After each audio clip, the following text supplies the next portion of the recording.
Bahwa untuk mengenal Allah itu mutlak, Pak. Ya, mengenal Allah itu mutlak. Bagaimana mungkin kita menyembah Allah yang tidak kita kenal? Awal wajibin 'alal insani ma'rifatul ilahi bistiqani. Kewajiban pertama bagi manusia itu mengenal Tuhannya dengan penuh keyakinan, ya. La yasihul ibadah illa bi ma'rifatil ma'bud. Tidak sah ibadah tanpa mengenal siapa yang dia sembah. Nah, bagaimana cara kita mengenalnya? Ya, kalau saya lihat itu ya selain artinya kita melalui kajian diri, melalui Lailatul Qadar. Ya, kalau ingin kenal kepada Allah dengan sempurna, ya melalui Lailatul Qadar. Nah, Lailatul Qadar itu apa? Makanya di dalam sholat itu terakumulasi 4 macam zikir ini. Zikir syariatnya terbawa, zikir tarekatnya terbawa, zikir hakikatnya juga terbawa, zikir ma'rifatnya juga. Jadi dalam sholat itu terakumulasi 4 macam zikir itu. Ya. Zikir syariat misalnya berdirinya, ruku yang tidak sujud, itu perbuatannya. Ucapannya, ya, baca Al-Fatihah, baca syahadat, baca sholawat, bacaan-bacaan dalam sholat itu zikir semua. Jadi zikir syariat sudah terbawa di situ. Ya. Kemudian zikir tarekat, ingat hati kepada Allah. Selalu selama kita dalam sholat itu hati kita mengingat Allah. Ya, aqimus sholata li zikri. Dirikan sholat untuk mengingat aku. Nah, jadi kita sholat itu tujuannya itu ingat sama Allah. Kalau kita sholat tidak ingat kepada Allah, berarti tujuannya belum tercapai. Ya, sepanjang kita sholat itu hati kita itu ingat ke Allah, tidak ingat ke yang lain. Nah, tetapi untuk bisa kita ingat kepada Allah itu tentu kita kenal dulu Allah itu. Gimana ingatnya kalau kita nggak kenal? Ya. Maka disitulah perlunya mengkaji ilmu hakikat supaya kita bisa mengenal Allah. Nah, masuk ke situ kan. Jadi kalau zikirnya di tarekat itu dalam hati dengan ismuzan, ya dah. Kemudian masuk ke hakikat dengan media rasa. Ini mengikuti aliran nafas. Jadi itu apa namanya, zikir hakikatnya sudah terbawa. Walaupun metodenya beda-beda. Kalau syariat tadi diucapkan dan diperbuat, kalau di tarekat diingat, kalau di hakikat dirasa. Masuk ke ma'rifat dipandang. Nah, jadi 4 macam zikir itu terakumulasi di dalam kita melaksanakan ibadah sholat. Tidak bisa ditinggalkan salah satunya.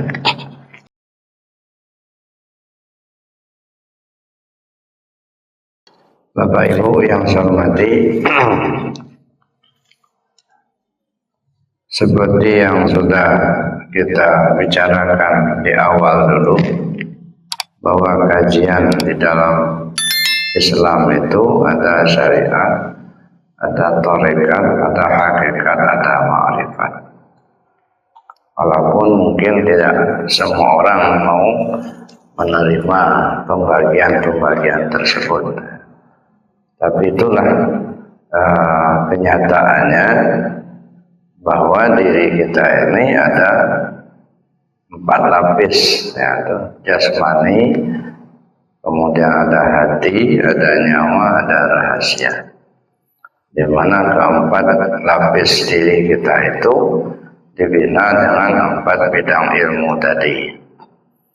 Jadi tubuh kita dibina dengan ilmu syariat, hati kita dibina dengan ilmu tarekat, nyawa kita dibina dengan ilmu hakikat, sedangkan rahasia diri kita dibina dengan ilmu ma'rifat.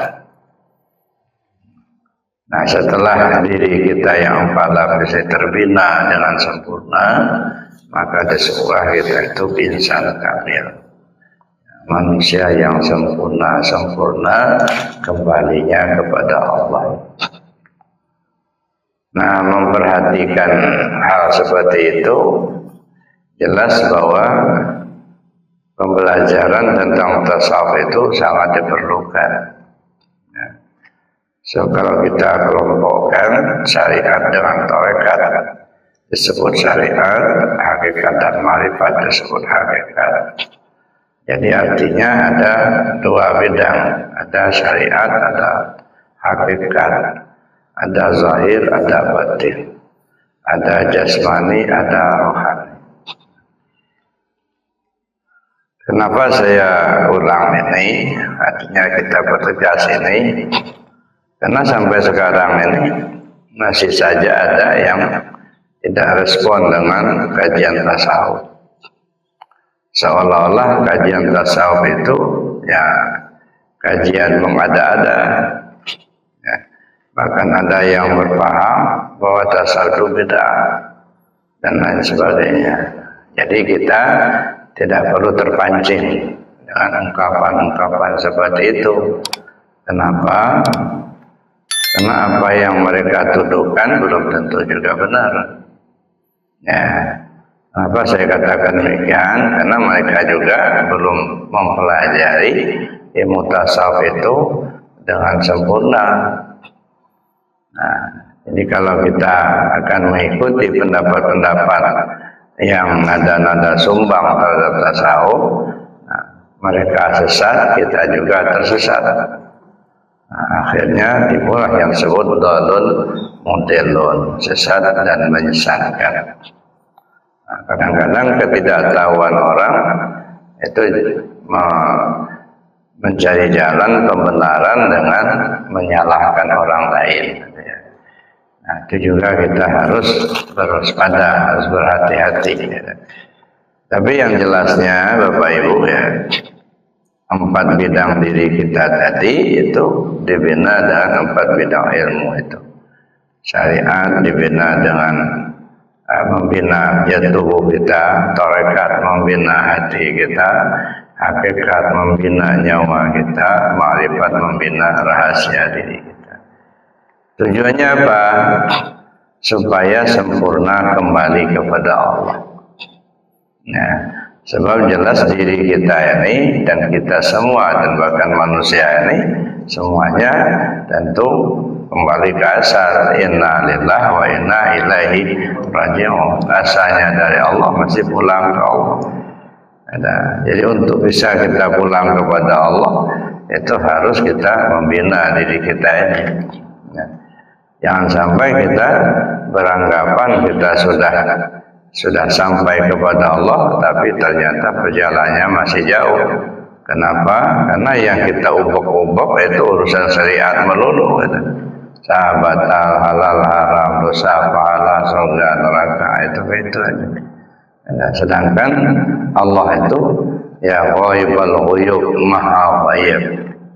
Allah itu laisa kamitsli syai'un, tidak dapat diumpamakan dengan sesuatu. Nah, kalau begitu ya jelas bukan ilmu syariat, ya ilmu untuk bisa kembali ke Allah. Nah, oleh karena itulah maka kita perlu dalami lebih jauh. Bapak Ibu yang saya hormati,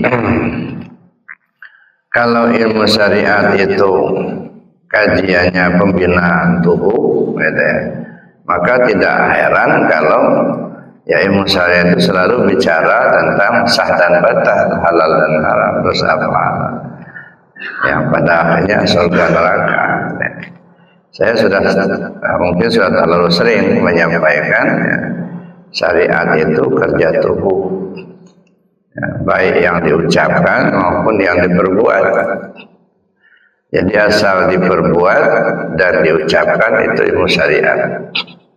Ya. Kan saya bilang di mana saja kita belajar, kepada siapapun kita belajar, dan berapapun lamanya kita belajar. Kalau yang kita pelajari itu urusan perbuatan dan ucapan, itu syariat semua. Ya. Kalau mutar-mutar di situ, tidak akan mungkin kita bisa kembali ke Allah. Ya, karena itu jalan awal. Syariat itu jalan awal untuk bisa masuk ke tujuan. Nah, oleh karena itu kita perlu masuk ke ilmu berikutnya, tarekat. Tarekat itu artinya membina hati kita. Makanya belajar tarekat itu artinya belajar zikir. Nah, belajar zikir itu artinya belajar membersihkan hati. Karena kata Nabi SAW, likulli syai'in siqalah wa siqalatul qalbi zikrullah. Segala sesuatunya itu ada alat pembersih. Pembersih hati itu adalah zikir kepada Allah.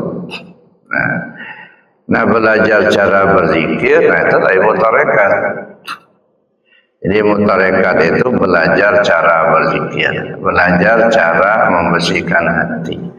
Ya, bagaimana supaya hati kita ini tidak iri, hati kita tidak dengki, tidak hasut, tidak dendam. Ya. Itu tujuan kita belajar zikir, ya, membersihkan hati. Nah, untuk membersihkan hati ini kalimat yang paling cepat, karena zikir kan banyak, baca Quran zikir, tasbih zikir, tahmid pun zikir, salat pun zikir, zakat zikir, haji zikir. Jadi ada zikir di tingkat perbuatan, ada zikir di tingkat ucapan. Kalau perbuatan misalnya dia kita menunaikan ibadah haji itu zikir. Makanya di dalam sholat itu terakumulasi 4 macam zikir ini. Zikir syariatnya terbawa, zikir tarekatnya terbawa, zikir hakikatnya juga terbawa, zikir ma'rifatnya juga. Jadi dalam sholat itu terakumulasi 4 macam zikir itu. Ya. Zikir syariat misalnya berdirinya, ruku yang tidak sujud, itu perbuatannya. Ucapannya, ya, baca Al-Fatihah, baca syahadat, baca sholawat, bacaan-bacaan dalam sholat itu zikir semua. Jadi zikir syariat sudah terbawa di situ. Ya.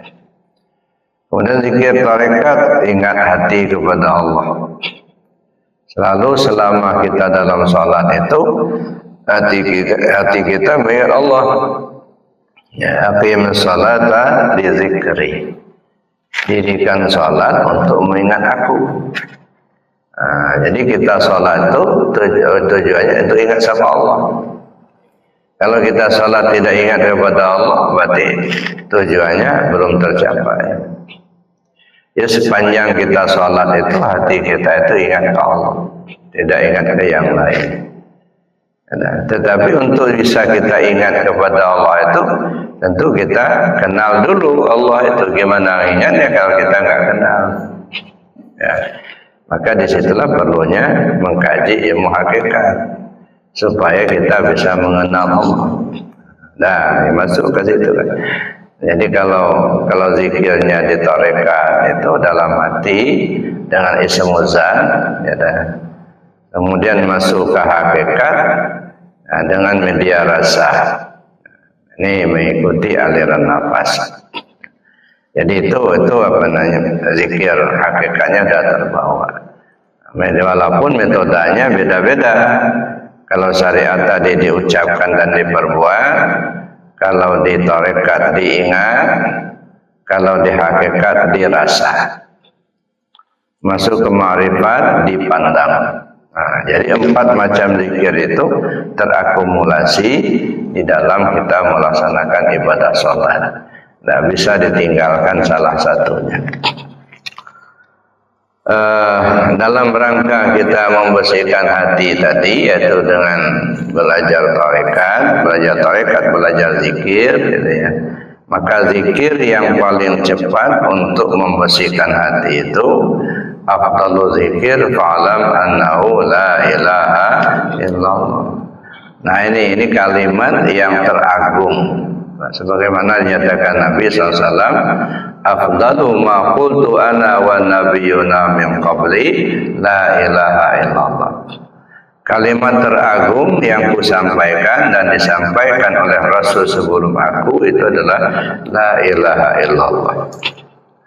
Nah ini kita pahami dulu bahwa kalimat teragung di seluruh dunia ini yang pernah disampaikan oleh para Rasul itu adalah la ilaha illallah.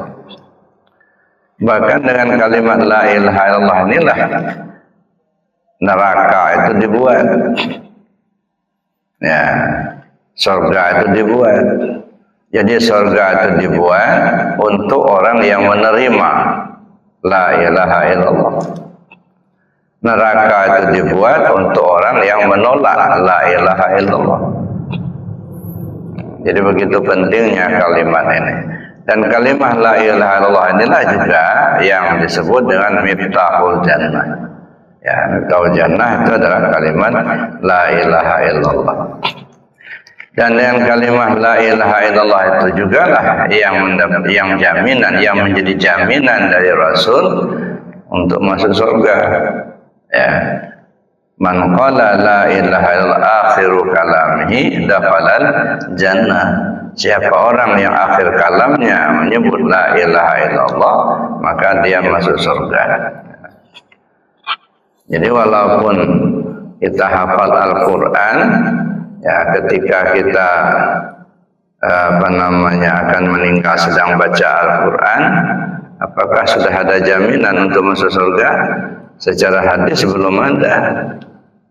Dan belum ada hadisnya yang menjamin orang yang sedang baca Al-Quran itu masuk surga. Yang ada itu adalah orang yang meninggal itu dengan kalimat la ilaha illallah. Nah, begitu juga misalnya orang meninggal sedang sholat, apakah ada jaminan bahwa dia masuk surga? Enggak ada juga. Nah, kenapa enggak ada hadis yang mengatakan orang yang meninggal sedang sholat dia masuk surga? Enggak ada hadis pula yang mengatakan orang yang meninggal sedang baca Quran dia masuk surga. Yang ada itu man qala la ilaha illallah akhiru kalami dakhala jannah. Siapa orang yang akhir kalamnya, jadi menjelang kematiannya tidak ada kalimat yang diucapkannya yang lain kecuali kalimat la ilaha illallah, maka dia dapat jaminan dari Rasul masuk surga. Nah ini, jadi artinya begitu pentingnya kalimat ini. Cuman kadang-kadang kita merasakan atau menganggap tidak begitu penting kalimat tersebut, sehingga kita jarang-jarang menyebut kalimat itu. Dan makanya Nabi SAW mengingatkan kepada para sahabat, untuk memperbaharui iman itu harus banyak-banyak menyebut kalimat la ilaha illallah. Jadidu imanakum, kata Nabi kepada para sahabat, perbarui iman kalian. Lalu para sahabat tanya, kaifa nujaddidu imanana ya Rasulullah? Bagaimana caranya kami perbarui iman kami ya Rasul? Lalu Rasulullah menjawab, faqsiru bizikri la ilaha illallah. Kalian mesti banyak-banyak sebut kalimat la ilaha illallah. Nah, jadi kalau kita berzikir dengan menyebut kalimat la ilaha illallah dalam bilangan yang banyak, bukan rekayasa ulama, tapi pelaksanaan dari ajaran junjungan kita Nabi besar Muhammad SAW. Jadi kalau memang betul-betul percaya sama Rasul SAW, itulah salah satu ajaran beliau. Ya, perbanyak nyebut la ilaha illallah. Tapi kita ini kadang-kadang ngeyel aja gitu. Sudah begitu jelasnya Rasul memerintahkan, ya, perbanyak zikir, perbanyak sebut kalimat la ilaha illallah. Tapi justru itu kalimat yang kita tinggalkan. Ya. Kalimat itu yang jarang-jarang kita sebut. Kita lebih memilih kepada kalimat-kalimat yang lain. Misalnya begini, ada satu tempat yang sudah terbiasa berzikir dengan zikir maksur. Sudah sholat, subhanallah, subhanallah, alhamdulillah, alhamdulillah, Allahu akbar. Datang orang membawa zikir la ilaha illallah, ribut. Jangan diganti-ganti amaliyah. Kita sudah biasa di sini. Subhanallah, alhamdulillah, Allahu akbar. Apa diganti-ganti? Ini tanda ketidaktahuannya. Sebenarnya dua-duanya kan boleh saja. Mau diawali dulu dengan zikir maksur, misalnya astagfirullahaladzim, alazim, la ilaha illallah, qayyum atubu ilaih. Ya, sampai kepada Allahumma anta salam wa minka salam dan seterusnya. Lalu kemudian kita lanjutkan dengan nilai anta rabbi subhanallah subhanallah 33, alhamdulillah alhamdulillah 33, Allahu akbar 33. Silakan aja, bagus aja, enggak ada larangan. Nah, tapi setelah itu baru kemudian kita lanjut dengan zikir la ilaha illallah. Tapi kenapa sebagian orang langsung saja zikir la ilaha illallah, tidak menggunakan zikir maksud? Apa itu salah? Ya enggak juga. Ya, kenapa tidak? Karena segala sesuatu kan ada tujuan. Ya. Ibarat kita berjalan ada tujuan, kita berbuat ada tujuan. Nah, maka apa sih tujuan kita menyebut subhanallah, subhanallah, alhamdulillah, alhamdulillah, Allahu akbar? Tujuannya untuk tahalli dan tajalli. Kita sebut subhanallah. Ini kan sebenarnya kalau saya melihat ini zikir penyadaran. Ya. Jadi ketika kita melaksanakan zikir maksur, itu yang pertama itu ta'abudi. Karena Rasul mengajarkan, ya kita ikuti, kita amalkan. Itu satu. Yang kedua, kenapa sih kok disuruh kita menyebut subhanallah banyak-banyak? Nah, di kita kan kadang-kadang baru sebatas pahala, supaya mendapatkan pahala. Saya pikir tidak seperti itu. Kenapa? Karena urusan pahala itu sudah otomatis. Ya. Wa may ya'mal mithqala dzarratin khairan yarah wa may ya'mal mithqala dzarratin syarran yarah. Asal kita berbuat, pahala pasti dapat. Berbuat baik pasti dapat kebaikan, namanya pahala. Berbuat jahat pasti mendapat kejahatan, namanya dosa. Jadi artinya dosa pahala itu adalah balasan dari sebab akibat atau sebab akibat. Disebabkan kita berbuat baik, berakibat baik. Disebab kita berbuat jahat, akan berakibat jahat. Itu dosa pahala. Jadi saya pikir tidak ke sana arahnya. Ya. Nah, arahnya kenapa kita harus banyak-banyak sebut subhanallah? Karena itu menyadarkan diri kita. Subhanallah, subhanallah, subhanallah. Ya, bahasa yang tidak tertulis kenapa? Pengakuan, ya Allah kau yang suci, aku yang kotor. Ya Allah kau yang suci, aku yang kotor. Jadi kita dengan menyebut subhanallah mengaku kita bahwa yang suci itu Allah, bukan kita. Kita ini ngaku kita kotor, ya, banyak dosa, banyak enggak tahu gitu ya. Banyak lupanya kepada Allah, kan kotor deh kita. Sedangkan kita ingin kembali kepada Allah. Allah itu maha suci. Ya. Inna Allah ta'ala tayyibun la yaqbalu illa tayyiban. Allah itu maha bagus. Dia tidak terima kecuali yang bagus juga. Allah itu maha suci, dia tidak terima kecuali yang suci juga. Jadi kalau posisi kita kotor, nggak bakal bisa kembali ke Allah. Ya. Sedangkan kita mesti kembali ke Allah. Kalau tidak kembali ke Allah, kesasar namanya. maka kita perlu kembali kepada Allah. Inna lillahi wa inna ilaihi raji'un. Dasarnya dari Allah, masih pulang ke Allah. Tapi Allah itu maha suci, sedangkan kita kotor, berarti nggak bisa. Nggak bisa nyampai. Nah, solusinya tentu harus kita sucikan dulu diri kita ini, supaya kita bisa kembali ke Allah. Karena Allah itu maha suci, dia tidak terima kecuali yang suci juga. Nah, ketika kita meyakini, kita merasakan diri ini kotor, yang tidak mungkin akan bisa kembali kepada Allah, maka kita perlu berusaha untuk mensucikan diri kita. Nanti kan makanya banyak-banyak subhanallah, subhanallah, subhanallah. Biar sadar dulu kita, ini bukan kita yang suci itu Allah. Nah, setelah kita menyadari itu, bahwa suci itu Allah, kita ini kotor dan kita akan kembali kepada Allah, maka kita berusaha untuk mensucikan diri kita ini. Bagaimana cara mensucikan diri kita ini? Nah, kita carilah orang yang ahli ya untuk membimbing kita agar kita bisa kembali kepada Allah, supaya diri kita ini suci juga ya. Carilah pembimbing ya.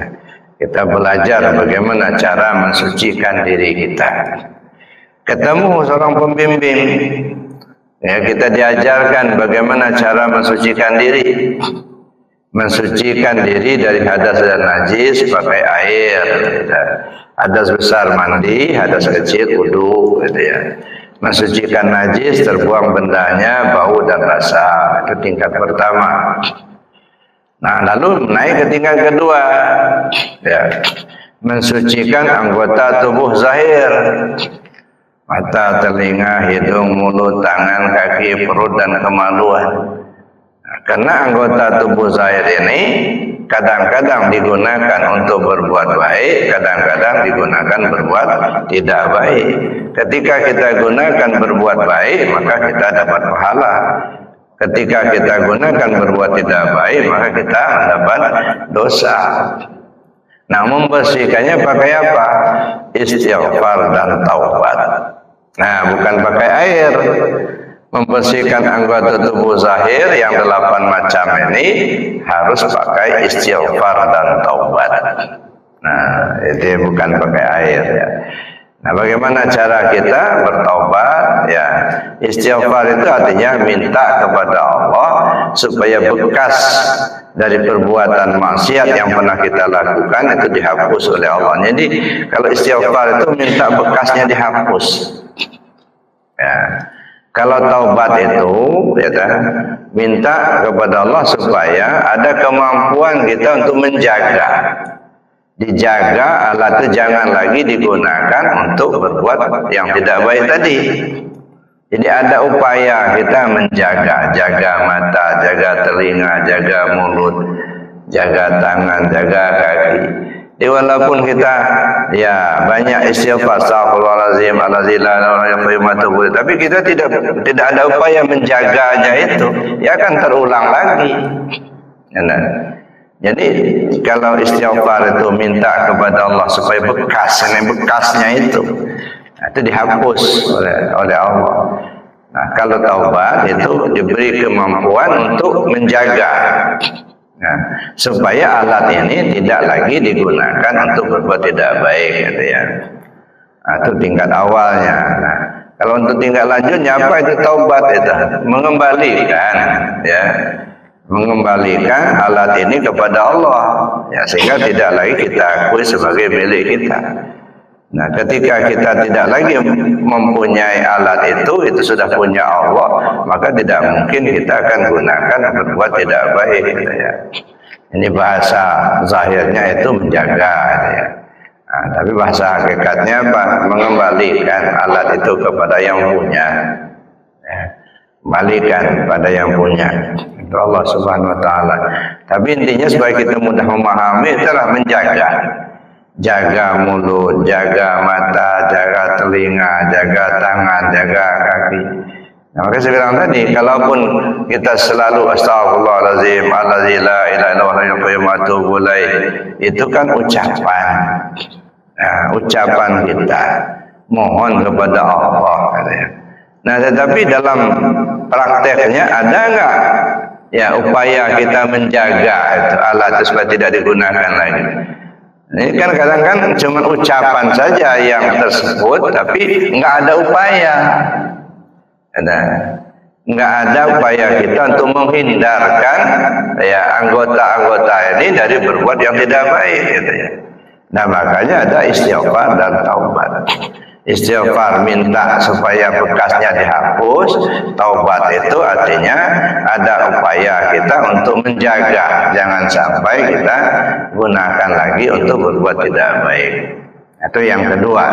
Jadi membersihkan anggota tubuh zahir itu istighfar dan taubat. Nah, masuk kepada yang ketiga, membersihkan anggota tubuh batin. Anggota tubuh batin itu ada 7 ya, yang kita sebut dengan lataifatus sab'ah, latifah 7. Latifah qalbi, latifah ruhi, latifah sirri, latifah khafi, latifah afa, latifah nafsun natiqah, dan latifah kullu jasad. 7 macam inilah yang disebut dengan anggota tubuh batin. Pada masing-masing latifah ini atau anggota tubuh batin ini ada sifat-sifat yang terpuji, ada sifat-sifat yang tercela. Yang terpuji misalnya pemurah, penyayang, pengasih, pemaaf, gitu ya. Itu sifat-sifat yang terpuji. Nah, ketika kita mengikuti sifat-sifat yang terpuji ini, maka kita dapatkan pahala. Tapi ketika kita mengikuti sifat-sifat yang tercela atau mazmumah, apa iri, dengki, hasud, dendam, ini sifat-sifat yang tercela. Nah, kita ikuti sifat itu, nah kita dapat dosa. Nah, maka ya kadang-kadang kita mendapat dosa, kadang-kadang kita gunakan berbuat baik dapat pahala. Nah, jadi Bapak Ibu yang saya hormati, membersihkan anggota tubuh batin tidak cukup istighfar dan taubat, tetapi harus dengan zikir. Likulli syai'in siqalah wa siqalatul qalbi zikrullah.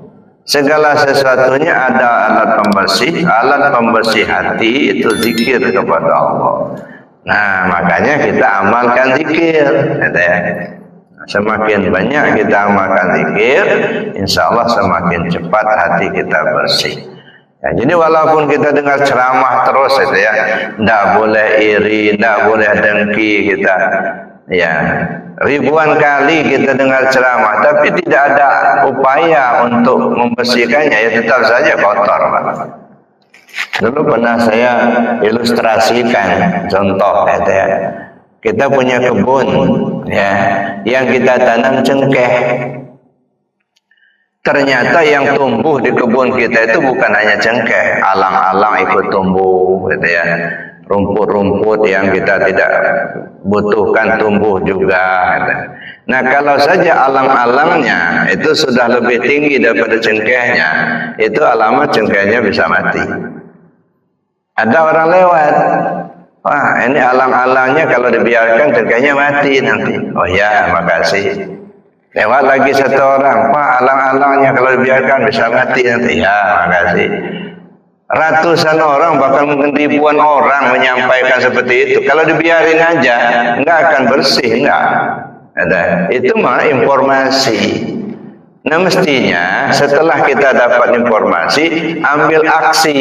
Oh begitu ya Pak, kalau dibiarkan bisa mati. Iya. Terus bagaimana caranya? Ambil randap, semprot, atau babat habis. Nah, baru kemudian kelihatan cengkehnya, kita rawat, ya, kita pagar, kita pupuk, kita siangin, bila perlu disiram. Itu merawatnya. Jadi ada aksi dulu. Jadi artinya, walaupun ribuan kali kita dengar ceramah, Pak, nggak boleh iri dengki sama orang lain, nggak boleh dendam sama orang lain. Itu kan informasi. Sekarang ada aksi apa tidak, gitu ya.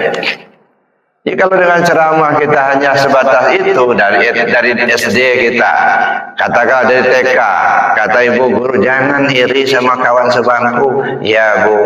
Masuk SD juga begitu, tidak boleh iri dengki sama orang lain, ya Bu, ya Pak. Masuk SMP, masuk SMA juga begitu, jangan iri sama orang lain. Masuk kita ke perguruan tinggi kuliah, ya dah. Ada mata kuliah akhlak, tidak boleh iri sama orang lain. Masuk ke masyarakat, kiai, ustaz, ya dah, habib mengatakan jangan iri dengki sama orang lain. Itu informasi semua, Pak. Ya dah. Masalahnya bapak-bapak, ibu-ibu, ada aksi enggak untuk menghilangkan itu? Kalau nggak ada aksi, semuanya dengar-dengar aja, ya sama aja dengan tadi. Ya, orang ngasih tahu bahwa ini alang-alang, kalau dibiarkan cengkehnya bisa mati. Tapi nggak ada aksi, ya tetap saja alang-alangnya tumbuh subur, cengkehnya bisa mati. Nah, makanya tidak hilang-hilang iri dengki kita, dendam kita, ya dah. Kenapa? Walaupun sudah informasinya banyak, kiai sudah nyampaikan, ustadz sudah nyampaikan, buku-buku sudah kita baca, nggak boleh iri dengki sama yang lain. Tapi itu informasi semua itu, Pak. Nah, kalau tidak ada aksi, tetap bercokol, itulah iri dengki itu. Ya, dendam itu tetap saja itu. Ya, gara-gara nggak milih kita, nggak, akhirnya dendam gitu ya. Ini nggak boleh, Bapak Ibu ya. Jadi karena itu ya, artinya kita hilangkan. Bagaimana cara menghilangkannya? Nggak bisa dengan ceramah, mesti zikir. Likulli syai'in siqalah wa siqalatul qalbi zikrullah. Ya, segala sesuatunya ada alat pembersih, pembersih hati itu zikir kepada Allah. Nah, perbanyak saja zikir. Nah, sedikit demi sedikit mulai hilang, terkikis gitu ya. Ya, jadi tutupan-tutupan hati kita sudah mulai terkikis ya, sehingga cermin hati kita mulai bening. Nah, kalau cermin hati kita sudah mulai bening ya, maka nur qalbi itu akan memancar keluar. Nah, jelas arah tujuan.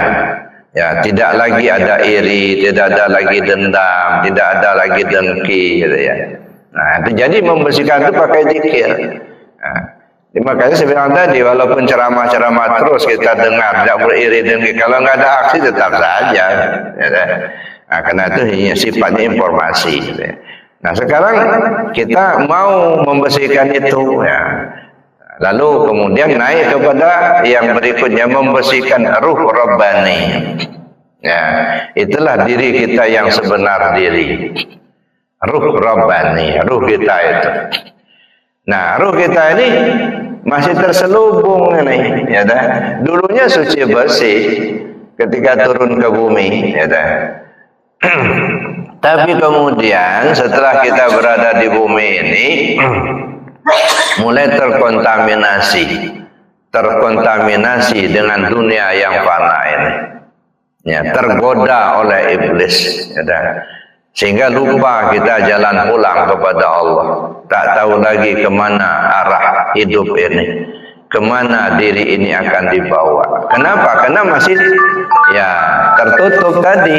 Nah, oleh karena itu perlu kita bersihkan. Nah, membersihkan ruh Rabbani tidak cukup dengan zikir saja, tetapi harus kita mengenal diri. Nah, kenallah diri kita ini. Kalau sudah kenal kepada diri kita, maka akan kenallah kita kepada Tuhan kita. Kalau sudah kenal kita kepada Tuhan kita, maka hilanglah sangkutan. Nggak nyangkut lagi hati kita ini ke yang lain. Tak tersangkut dengan harta, tak tersangkut dengan jabatan, tak tersangkut dengan makhluk. Ketika hati kita ini tak tersangkut dengan apa dan siapa, kecuali hanya kepada Allah saja, maka itu disebut sudah bersih. Jadi ruh kita sudah bersih. Kalau masih nyangkut-nyangkut, itu belum bersih. Rajinlah kita melaksanakan ibadah syariat, tapi masih tersangkut, nyangkut ke jabatan, nyangkut ke duit, nyangkut ke makhluk, gitu ya, nyangkut ke pujian, nyangkut kepada cacian, itu masih tersangkut, itu masih kotor, Pak.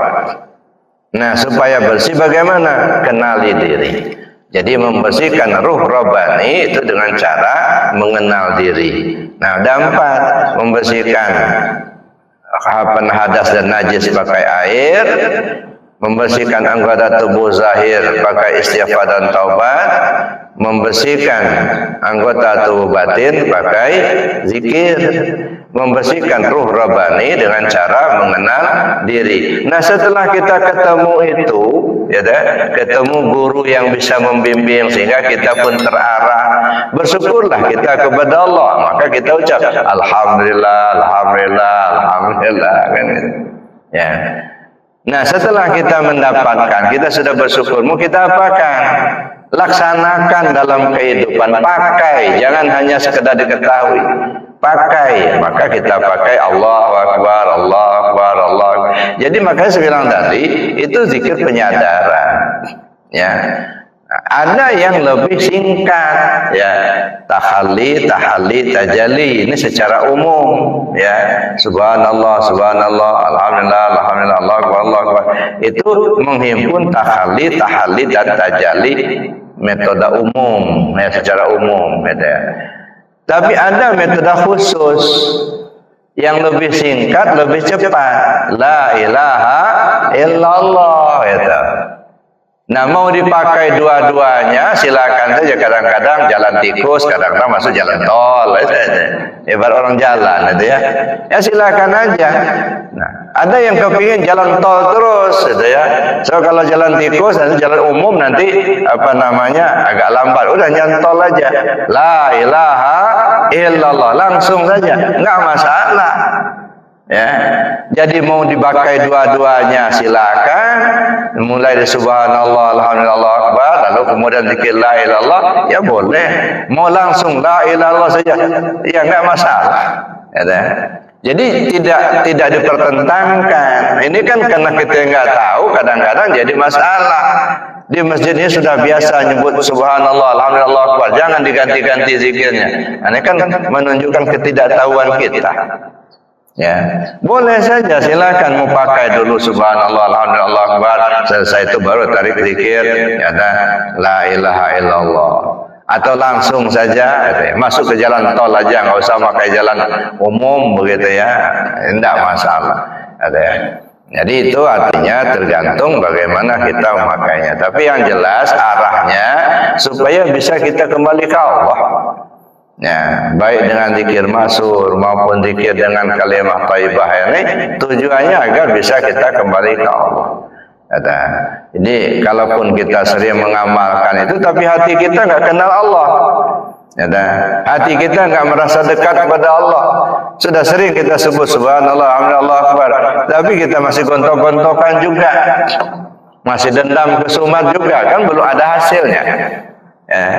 Ini maaf Bapak Ibu yang saya hormati, artinya jadi amalia itu ada tujuan. Ya. Jangan hanya kita ya berhenti di urusan pahala. Ini kadang-kadang kan kita kejar pahala terus, sehingga kita nggak tahu arahnya kemana, gitu ya.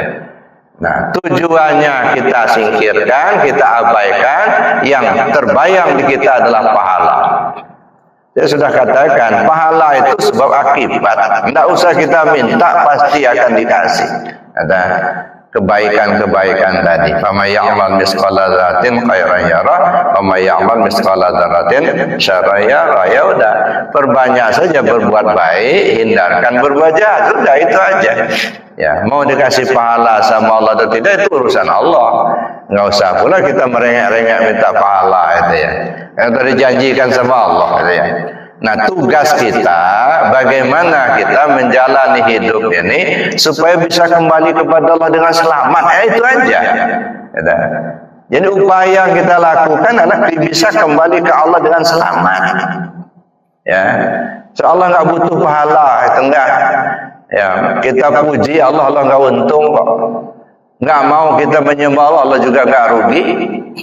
Innallaha la ghaniyun 'anil 'alamin. Allah Maha Kaya, dia enggak butuh dari alaman. Sedunia ini orang menyembah Allah, Allah enggak untung. Enggak satu pun manusia di dunia ini yang menyembah Allah, Allah juga enggak rugi. Ya dah. Jadi enggak ada pengaruh bagi Allah. Nah, oleh karena itu kita lah yang menyelamatkan diri kita ini. Nah, maka upaya-upaya yang kita lakukan itu ada upaya secara amalia, ada upaya secara ilmiah, gitu ya. Kalau secara amaliyah, nah itulah kita sholat, kita zikir, baca Quran, gitu ya. Nah itu upaya-upaya secara amaliyah. Ada upaya-upaya secara ilmiah, ya kita pahami. Ya Kita kata kita menyembah Allah, tapi Allah yang kita sembah kita sendiri belum kenal. Gimana mau nyembahnya itu? Yang kita tahu baru nama Allah, nama itu. Tak tahu belum kepada yang punya nama ini. Nah, kalau hanya sekedar tahu nama, nggak tahu siapa yang punya nama, nah itu yang belum kenal Allah namanya. Ya, belum mengenal. Maka wajar kalau kelihatannya rajin betul melaksanakan amaliyah syariat, tetapi masih juga rajin melaksanakan maksiat. Kenapa? Ya belum kenal. Allah yang dia sembah itu ya dia sendiri belum mengenalnya, baru dikenal nama, ya kan? Maka dipanggil hayya 'alas shalah nggak datang-datang, karena nggak tahu siapa Allah itu, ya kan? Yang dia katakan ya, baru nama, gitu ya. Bahkan kadang-kadang kita kesasar juga, Pak. Allah itu duduk di atas kursi di langit yang ketujuh, mana? Nah kesasar lagi itu, ada yang berkutat ayat Al-Quran, ya dah, Ar-Rahman 'alal 'arsy istawa, benar ayatnya nggak salah, enggak. Pahamnya kita yang keliru, gitu. Kadang-kadang ada ayatnya, kalau nggak percaya Allah itu di aras, berarti nggak percaya Al-Quran. Bukan masalah nggak percaya sama Al-Qurannya, memahami ayat itu yang nggak benar, gitu ya. Allah itu duduk di kursi di langit yang ketujuh. Nanti jam 2 malam baru turun ke bumi. Ada hadisnya, ada ayatnya. Ayat hadis itu benar, tapi paham kita itu yang salah, gitu ya. Ya, kenapa? Kalau kita katakan Allah itu duduk di kursi di langit yang ketujuh, bertentangan dengan ayat yang lain. Wa fi anfusikum afala tubsirun. Dalam dirimu kenapa kamu tak lihat? Wa huwa ma'akum aina ma kuntum. Allah bersama kamu dimanapun kau berada. Nah, nanu aqrabu min hablil warid. Kami itu lebih hampir dari urat nadimu, kata Allah. Ngapain kita ngomong di langit yang ketujuh? Ya, duduk di kursi lagi itu. Ini kayak makhluk itu sudah masalah itu, sudah bermisal itu. Kalau sudah mumasalah, bermisal atau mutasyabihan, ya sudah jatuh ke syirik itulah. Ya, ini Bapak Ibu, maka kita harus berhati-hati, ya, jangan sampai ya badan payah hati susah. Perasaan kita sudah betul jalannya, enggak taunya masih keliru. Ya, mohon ampun sama Allah. Nah, maka Bapak Ibu yang saya hormati, ya, selalu kita mengkaji tentang tasawuf. Kenapa? Karena itu yang akan membawa kita bisa memahami, mengenal Allah dengan sempurna. Kalau di syariat nggak bakal. Serajin-rajin kita ngamalkan syariat, nggak bakal kenal Allah dengan sempurna. Baru mengenal hukum-hukum Allah. Ini sah, ini batal, ini halal, ini itu hukum-hukum. Allahnya mana? Nggak bisa didekati dengan syariat saja. Jadi patuh kepada aturan itu namanya syariat. Nah, kita ini ingin mengenal siapa yang bikin aturan itu Allah Subhanahu wa taala. Di mana dia?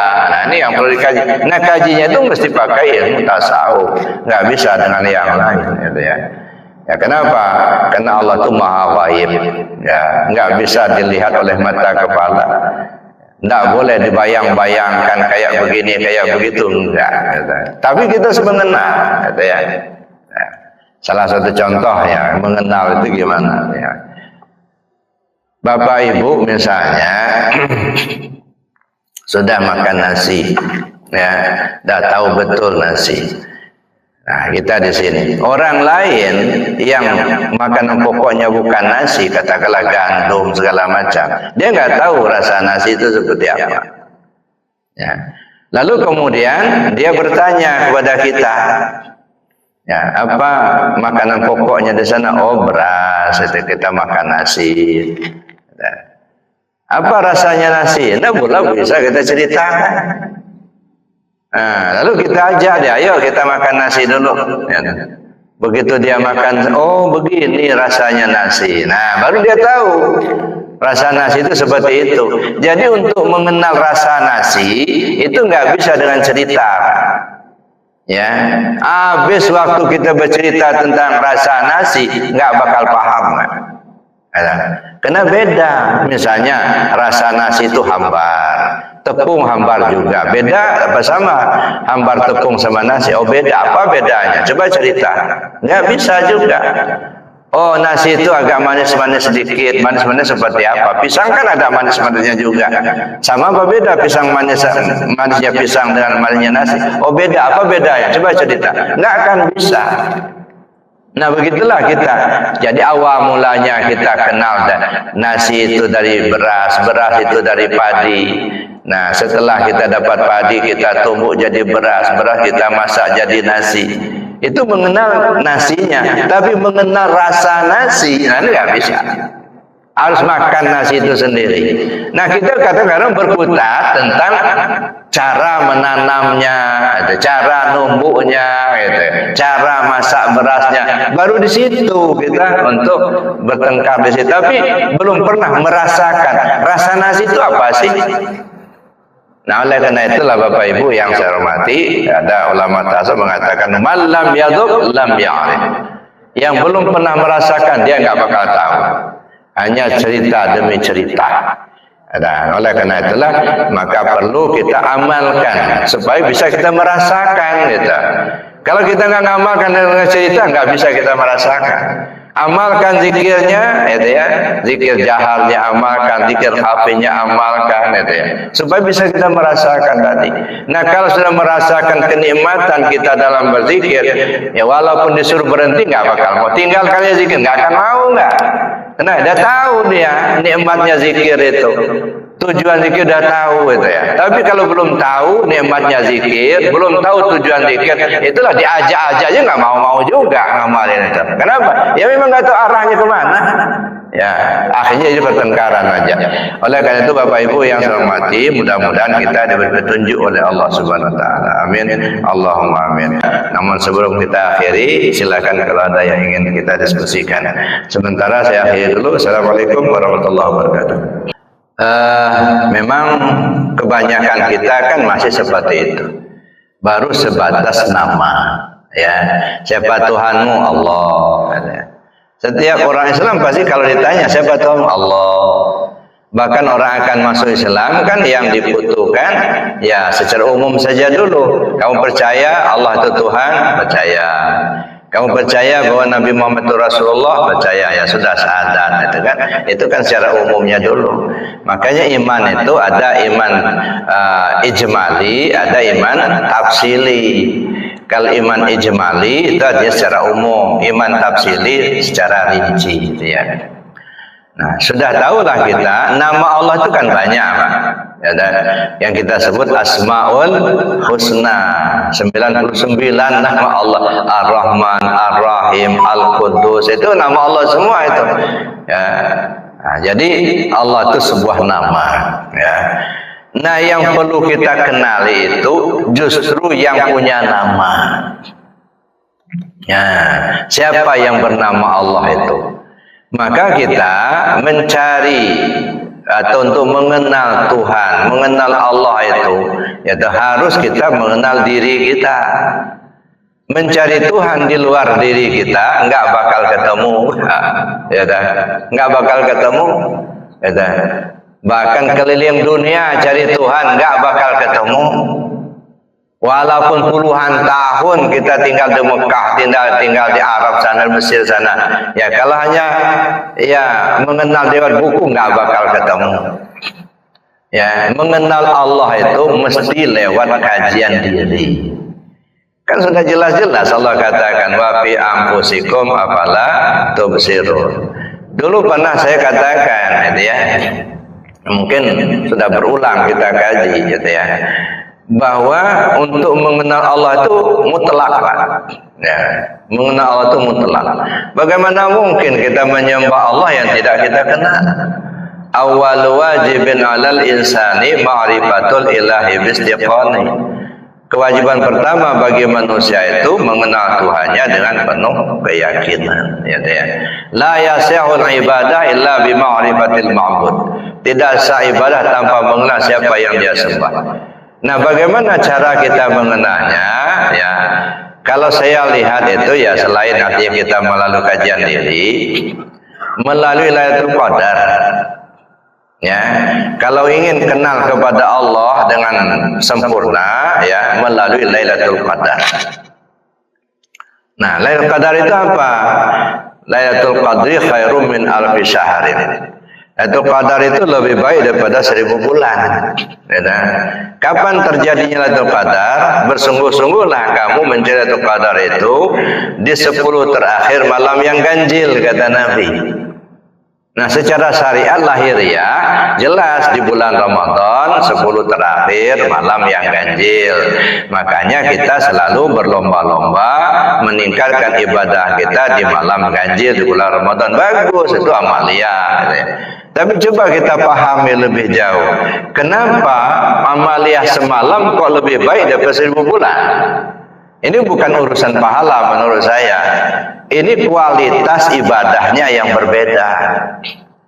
Ya, kualitasnya bagaimana? Ya, kalau kita merujuk kepada hadis Nabi SAW, anta'budallah ka'annaka tarau fa illam takun tarau fa innahu yaraka. Kamu sembah Allah seolah kau melihatnya, kalaupun kau tak melihatnya, kau meyakini kau dilihatnya. Ini artinya pola ibadah. Ada orang seolah melihat, ada orang seolah dilihat. Jadi ada dua pola. Seolah melihat, ini pola ibadahnya orang yang sudah ma'rifat kepada Allah. Itu pola ibadah seolah melihat. Bagaimana seolah melihat kalau kita belum mengenalnya? Maka ini ibadahnya orang arif billah. Kalau kita belum sampai ke tingkat itu, yakini kau dilihat Allah. Ini pola ibadahnya abid, rajin ibadahnya tapi belum mengenal Allah. Salat rajin, puasanya rajin, sedekahnya rajin, umrohnya berulang-ulang, hajinya sudah berkali-kali. Itu ibadah, tapi dia belum mengenal Allah. Itu namanya abid, orang yang rajin ibadah. Kualitasnya jauh beda. Satu malam banding 1000 bulan. Ibadahnya orang arif billah bisa 1 malam, kalau dikerjakan orang abid bisa 1000 bulan. Ini masalah kualitas, ya. Makanya Nabi mengatakan bersungguh-sungguhlah untuk mencari qadar itu. Apa itu? Ma'rifatullah. Ya, bersungguh-sungguh untuk mencari Lailatul Qadar dan bersungguh-sungguh untuk ma'rifat kepada Allah. Kapan kita bersungguh-sungguh itu? Di 10 terakhir malam ganjil. Kan jelas itu sebenarnya. 10 terakhir itu kan artinya 1 bulan itu dibagi 3 bagian. 1 sampai 11, 1 sampai 10, 1 bagian. 11 sampai 20, 1 bagian. 21 sampai 30, 1 bagian lagi. Jadi 3 bagian. Nah, kalau kita bawa kepada kajian ma'rifat, ya, mengenal diri, ya, diri Nabi itu umurnya berapa? 63 tahun, ya. Kalau dibagi 3, 1 sampai 20 bagian pertama, 21 sampai 40 bagian kedua, 41 sampai 60 bagian ketiga. Artinya kalau sudah 40 tahun umur, sungguh-sungguhlah untuk cari ma'rifat pada Allah itu. Jangan berleha-leha lagi, itu 10 terakhir, ya. Kalau umur sudah 40 tahun ke atas, sudah bersungguh-sungguhlah, ya. Jangan berkutat-kutat di syariat melulu itu. Nggak bakal kenal Allah kalau hanya di syariat, gitu ya. Maka bilang, serajin-rajin kita ngerjakan amal syariat, tidak bakal mengenal Allah dengan sempurna. Kenapa? Karena itu hukum. Yang kita butuhkan mengenal Allahnya, gitu. Nah, makanya di mana kita mengenal Allah itu? Di 10 terakhir malam yang ganjil. Nah, malam ganjil itu malam berapa? Ya, 21, 23, 25, 27, 29, kan gitu. Nah, yang 21 yang ganjilnya berapa? 1. Siapa 1 itu? Ya Allah itu. Kajilah tentang Allah itu, gitu. Carilah itu, gitu ya. Itu yang ganjil itu, ya Allah itu. Ya, bagaimana cara kita mengkajinya? Kajilah yang di 23, saya bilang. 23 itu apa? Yang ganjilnya berapa? 3. Kalau yang 3 itu apa? Allah, Muhammad, Adam. Nah, kan 3 ini. Coba kaji yang 3 ini. Allah, Muhammad, Adam. Siapa itu Allah? Siapa itu Muhammad? Siapa itu Adam? Mana? Nah, di mana kita mengkaji yang 3 ini? Di 25. Yang ganjil itu 5. Yang 5 itu mana? Terbit daripada alhamdu, alif, lam, ha, mim, dal. Mana dia? Ini alif. Leher ke atas alif. Nah, ini tangan, lam, dada, ha, pusar, mim, ya dah. Kemudian kaki, dal. Alhamdulillah. Oh, di sini nyarinya itu. Ya. Di alhamdu itu. Di 25. Alif, lam, ha, mim, dal, gitu ya. Carilah di sini. Makanya saya bilang tadi, mencari Tuhan di luar diri nggak bakal ketemu. So, Allah sendiri sudah mengisyaratkan, cari di sini. Jangan cari yang lain. Kenali dirimu, gitu. Untuk mengenal Allah itu kenali diri, gitu ya. Nah, lalu bagaimana kita setelah kita tahu, oh di sini kita mengenalnya. Apanya yang kita kaji? Kajilah di 27 yang kaji itu 7. Apa itu 7? 7 lapis bumi, 7 lapis langit. Mana 7 lapis bumi? 7 lapis jasad kita. Bulu, kulit, daging, darah, urat, tulang, sumsum. Oh, kalau begitu mengkaji tubuh yang kasar. Mulai kita kaji keasalan tubuh yang kasar, air, api, angin, tanah. Air menjadi tulang bagi kita, menegakkan alam batang tubuh. Api menjadi darah bagi kita, menerangi alam batang tubuh. Angin menjadi urat bagi kita, menggerakkan alam batang tubuh. Tanah menjadi kulit dan daging bagi kita, mengokohkan alam batang tubuh. Ini namanya mengenal diri yang zahir. Keasalan diri yang zahir itu dari mana? 4 anasir.